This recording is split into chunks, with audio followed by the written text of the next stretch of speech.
Well, as Will did just mention, the missile test on Sunday marked a major step for North Korea. Let's bring in the president of Plowshares Fund, a non-proliferation advocacy group, Joe Cirincione.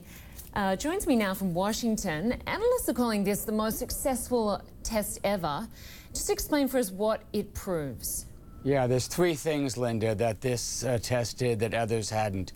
One, it tested a brand new type of missile, one we saw in the parades back in April, but had never been tested before. They call it the Hwasong 12.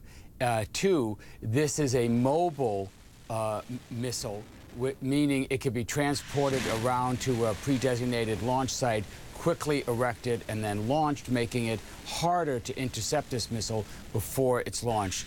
Three, this was the furthest and longest test they've ever done. So they're not at an intercontinental range yet, but they're getting there. They fired this missile on a lofted trajectory, meaning they fired it straight up about 2,000 kilometers before it came down. So even though it traveled only about 700 kilometers, if they had stretched it out, it would have gone about 4,000 kilometers. That is getting very close to ICBM range. Even at this range, it could now bring into threat the U.S. facility at Guam.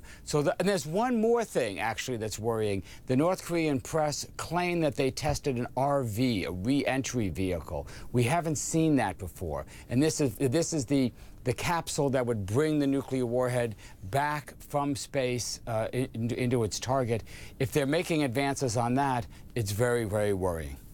Just explain that point a bit more. What makes it so impressive that it can reach that height of over 2,000 kilometers? Would it have been more impressive if it had been further in distance? Well, they've demonstrated the ability to make it further in distance. So if you're a rocket scientist, this is pretty much a test of what we call an intermediate range ballistic missile. The fact that they fired it up and down rather than going all the way out is insignificant. It's clear they could have gone all the way out if they wanted to. They have successfully demonstrated their technology to strike out to 4,000 kilometers. That is much further than they've ever done before. North Korea has continued to point out that the U.S. is upgrading its own nuclear arsenal, essentially calling the U.S. a hypocrite for deceiving the world.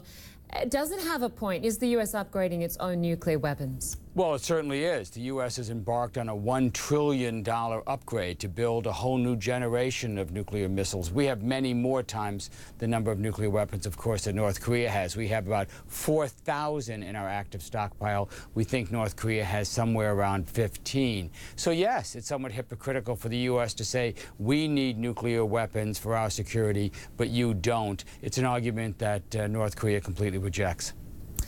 Ultimately, the big fear is an intercontinental ballistic missile. How much closer is North Korea to that goal now after this successful test? This is a big step forward, and one of the reasons is they seem to be following the Chinese model of missile launches. That is, the Chinese tested a similar missile to this back in the day. They called it the DF-3. Again, it was an intermediate range, but they used that missile as part of their next stage, their longer missile. They call it the DF-4, and North Korea might be doing the same. In other words, what we've just seen might be a stage for a future intercontinental ballistic missile. This seems to be what North Korea is doing, testing out the different components of a long-range missile without actually crossing that line, which they know will be extremely provocative. We think if they keep on this course, somewhere in the next 4 to 5 years, they're likely to have an intercontinental ballistic missile that can hit the United States with a thermonuclear warhead. 4 to 5 years, not long at all. Joe Cirincione, great to have your perspective on all of that. Thanks so much. Thank you, Linda.